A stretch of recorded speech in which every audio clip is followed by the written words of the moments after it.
em ạ.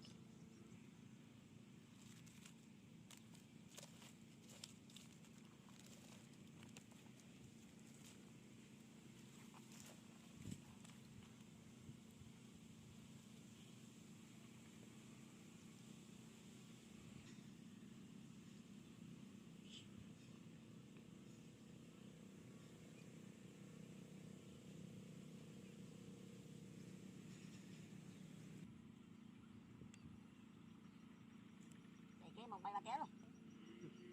Cái lúc về bên này nè, rồi về mà từ sao về. Mà chả mà đấy anh. Anh có bọn. Đấy ra ngoài. Bấm chả đấy đặt lên đây rồi.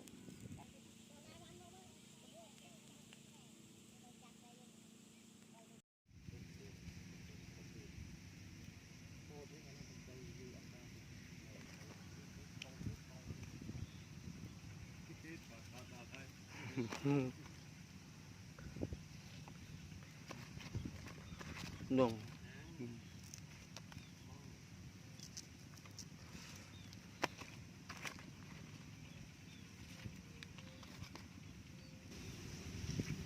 Đây người ta côn cái máy. Chết. Để một cái đấy người nào đâu.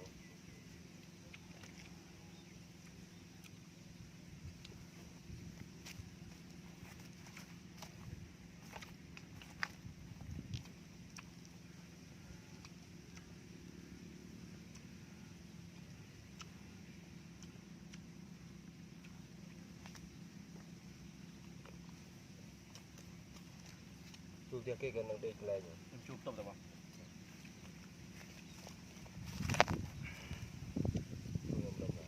Đây là gỗ chuột không? Để mình chuột. Cái này hả? Bảo nó. Cái bạch ngầu. Rồi mà nó không? Cái nó được đã trong thầu rồi. Còn mình pro cắt rồi. Nãy em trường mình mau về để đồng kỳ trường để. Cái bông phia rồi. Bông thì một kia tao chưa sắm ra mà cho năng tức.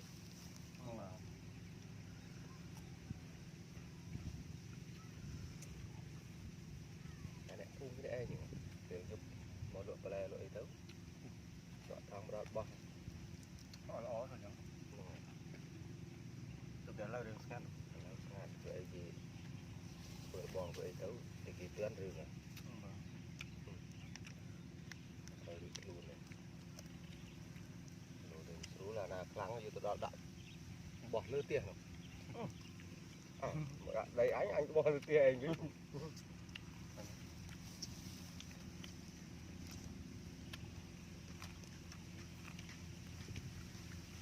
Cái cũng mô đó tầm ram na để ở núi dân túc đất đâu.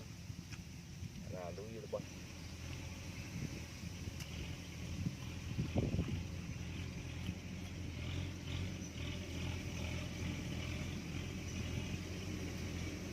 Tôi hơi tới Thôi rồi mà chả. Đây đây.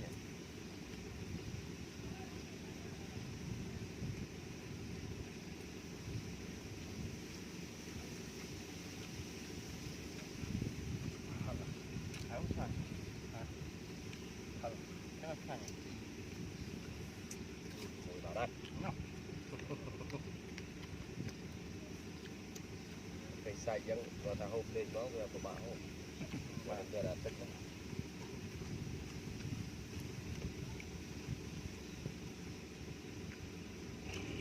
anh đem dâm đi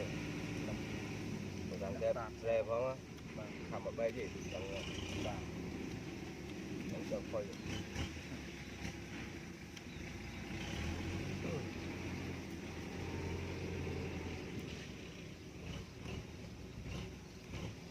vâng Được fry từ chụp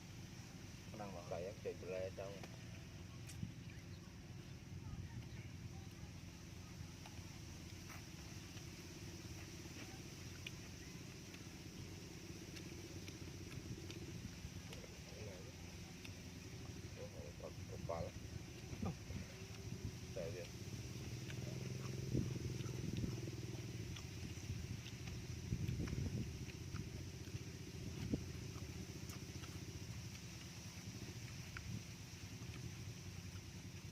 cụ to đâu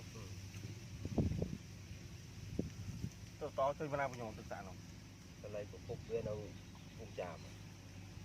to đây luôn to bên trong vĩnh không mình tích lũy nè đúng rồi cái ô xe lớn nhá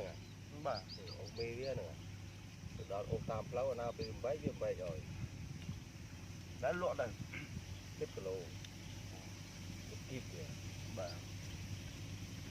nó nhiên đánh lên quá cho bên tên bờ này bà biểu to vậy bởi thực mà phải buôn mau việc mà xin việc bánh trên cái đồng mà nó rất căng rắn em mà nó việc không to cho luôn đường bạch bờ ở đây tên bạch bờ an các bạn còn vô đường sâu bờ bạc lúc ở đây đâu bơm chỉnh bà để bạc hè móc cái màu bên đây nên là ca kia đó mà quen năng cực ở đây chưa nên chọc lên tiền bà để tên là bởi vì bờ mà thừa bờ ấy đi chọc lên tiền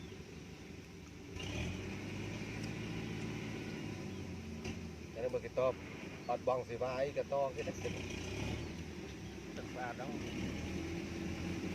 xì vai ta muốn lên xa bên ọt bong ở đằng kia lắm bong ở đằng kia đằng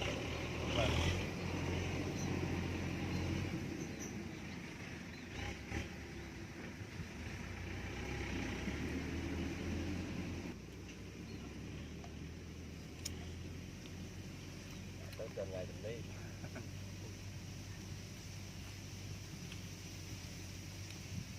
chỗ là con tơ đây đây là dùng mờ phải có trong ca phong phải mấy cắm sơ đồng mình mới pi mờ bà mà đa về lên ở đây chu ra chu đây máu về đội tay đã ra bên lục bay đã ra đấy không đã ra thành thì không đã chỉ riêng ta mấy bây giờ là bên đâu rồi mười cái thon cái mồi dùng mày như bật đây là từ đầu tiên mình muốn tới đây chụp anh mà mơ ghê ra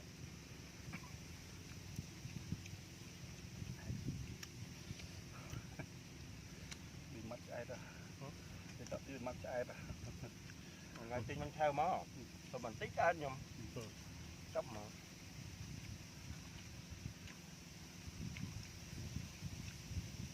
đầm đã thích cái nha từ nhà cô Vin cô rồi thì mới dùng màu đặt lương đôi dân máu ngon viên nào thầy đã có học đây món làm hơn từ bao mà thầy dần từ anh lắm mà nào cái này chán năng nữa này bạn rồi kêu bạn chán năng à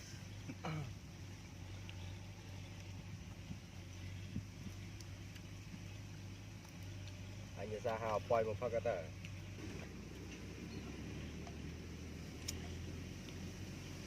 tới gần ngày đến đây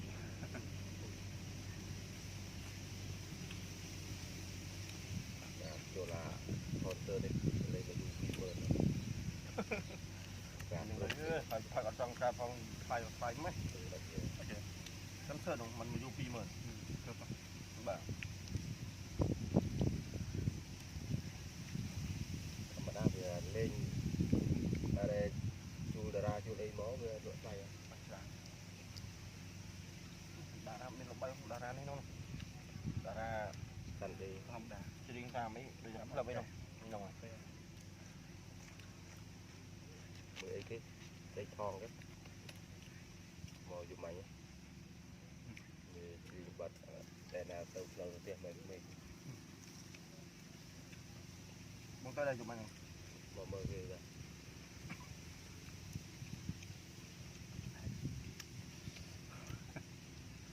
bị mất ai đó thì tập đi mất ai đó ngày tin mình theo máu rồi mình tích anh nhung cấp mà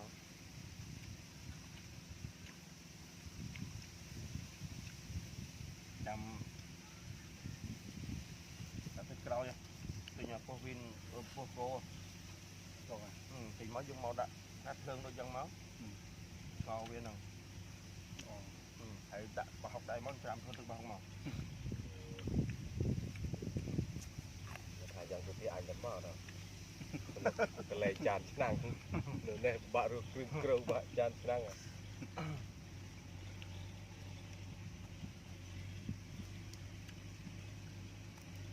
anh nhớ ra hào poi một phát cái tờ តែប៉យមកអូគេសាមកហ្នឹងណាអូថ្ងៃឪវាស្រាប់បងទៅដែរ ទៅតា អូត្រូវមែនខ្ញុំឃើញនេះបងស្រី ថ្ងៃបងពើថ្ងៃហ្នឹងធឿនឲ្យទៅផឹកគេវាអង្គពុកđây rồi ញ៉ាំអូខ្ញុំបងទៅទាំង7ថ្ងៃទៅទាំង2មកខ្ញុំមិនដឹង ថ្ងៃនេះថ្ងៃបានទៅហើយតែវាទៅថ្ងៃហេបដិតហ្នឹង បាទខ្ញុំឃើញតែបងស្រី ពើថ្ងៃបានទៅ ខ្ញុំមានតែគាត់ស្លាប់អីហ្នឹងដូចមានអារម្មណ៍អីមួយឲ្យជិះទៅផ្ទះហ្នឹងជិះទៅលេងចុះផ្ទះសិនទៅដល់ឃើញដាក់រោងនៅមុខផ្ទះហ៎